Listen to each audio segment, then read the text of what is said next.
আজের 10 তারিখ অর্থাৎ ঈদুল আজহার নামাজ পড়ার পরে কুরবানি করার পরে কুরবানি যখন সবাই করতে শুরু করে এরপরে যদি যেই ব্যক্তি কি করেনি কুরবানি দেয় নাই, যার উপরে ওয়াজিব নাই, সে যদি তার নখ এবং চুল এইগুলো যদি কাটে, আল্লাহ রব্বুল আলামিন তাকে একটা কুরবানি করার সমান সওয়াব দান করবেন। সুবহানাল্লাহ। রাসূল সাল্লাল্লাহু আলাইহি ওয়াসাল্লাম হাদিসের মধ্যে বলেছেন, মান কানা লাহু যিবহুন ইয়াযবাহুহু ফাইযা উহিল্লা হিলালু যিল হিজ্জাতি ফালা ইয়াখুযান্না মিন শা'রিহি ওয়ালা মিন আযফারিহি শাইআ হাত্তা ইউযাহিয়া। যে ব্যক্তি কুরবানির পশু আছে, যে ব্যক্তির কুরবানির পশু আছে যা সে কুরবানি করবে, জিলহজের চাঁদ ওঠার পর থেকে নিয়ে কুরবানি করার আগ পর্যন্ত যেন তার নখ এবং চুল এগুলো যেন না কাটে। দেখেন, আমরা হাদিসের ব্যাখ্যাটা এখন বুঝি। আল্লাহ রাসূল সাল্লাল্লাহু আলাইহি ওয়াসাল্লাম বলেছেন যে যেই ব্যক্তি কুরবানি করবে, যার কুরবানি আছে, যার উপরে কুরবানি ওয়াজিব, সে ব্যক্তি কি করবে?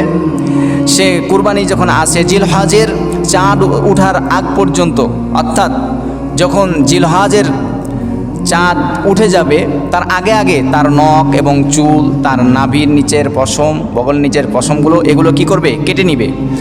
এবং এই 10 দিন আর কাটবে না। কুরবানির ঈদুল আজহা নামাজ পড়ার পরে, কুরবানি করার পরে, এরপরে যদি এইগুলো কাটে, তাহলে হাদিসের মধ্যে আসে আল্লাহ তাআলা তাকেও একটা আবার কুরবানির সমান সওয়াব দান করবেন। সুবহানাল্লাহ। এটা গেল যারা কুরবানি করবে তাদের জন্যে। এখন হুজুর, যাদের কুরবানি নাই, যাদের উপরে ওয়াজিব হয়নি, তারা কি করবে? তাদের জন্যেও হাদিসের মধ্যে আসছে যে কোনো ব্যক্তি কুরবানি দিতে পারে নাই, তাহলে সে কি করবে? তার নখ এবং তার চুল, তার নাভির নিচের পশম এবং বগল নিচে যে পশমগুলো আছে, এইগুলো সে চাঁদ ওঠার আগে আগে কেটে নিবে। আর এই 10 দিনের মধ্যে আর কাটবে না। জিলহজের 1 তারিখ থেকে নিয়ে 10 তারিখ পর্যন্ত আর কাটবে না। যখন জিলহজের 10 তারিখ অর্থাৎ ঈদুল আজহার নামাজ পড়ার পরে, কুরবানি করার পরে, কুরবানি যখন সবাই করতে শুরু করে এরপরে যদি যেই ব্যক্তি কি করেনি কুরবানি দেয় নাই, যার উপরে ওয়াজিব নাই, সে যদি তার নখ এবং চুল এইগুলো যদি কাটে, আল্লাহ রব্বুল আলামিন তাকে একটা কুরবানি করার সমান সওয়াব দান করবেন। সুবহানাল্লাহ। এই জন্য আমরা কি করব? আর আমাদের মধ্যে একটা ভুল ধারণা আছে, আমরা কি করি?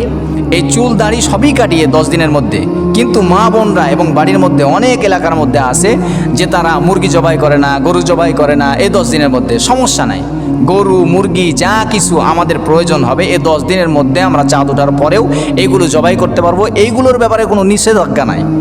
যেই বিষয়টা আল্লাহ রাসূল সাল্লাল্লাহু আলাইহি ওয়াসাল্লাম বলেছেন যে আমাদেরকে নখ চুল এইগুলো এই 10 দিনের মধ্যে কাটতে নিষেধ করেছেন, এটা হলো মুস্তাহাব আমল। আল্লাহ তাআলা আমাদের সবাইকে বুঝার তৌফিক দান করেন এবং আল্লাহ তাআলা আমল করার তৌফিক দান করেন। আমিন।